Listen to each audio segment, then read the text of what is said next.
ഇന്ന് എൻ്റെ ക്ലോൺ വരികയായിരിക്കും. എൻ്റെ ക്ലോൺ ഇവിടെ കണ്ട് നിങ്ങൾ വിചാരിക്കും ഇത് എന്താണ്, എനിക്ക് ക്ലോൺ ഉണ്ടോ? അല്ല ഗൈസ്, എനിക്ക് ബ്രദറില്ല. ഞാൻ വെറുതെ എഡിറ്റ് ചെയ്ത് വെച്ചിരിക്കുകയാണ്.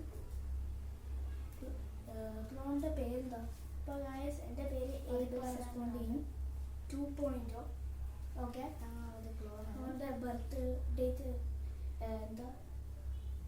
ഞാൻ ജനിച്ചത് May 15, 2014 ഓക്കെ. അപ്പോൾ ഇത് മാത്രമേ എനിക്ക് പറയാനുള്ളൂ. അപ്പോൾ guys, bye, take care, bye by.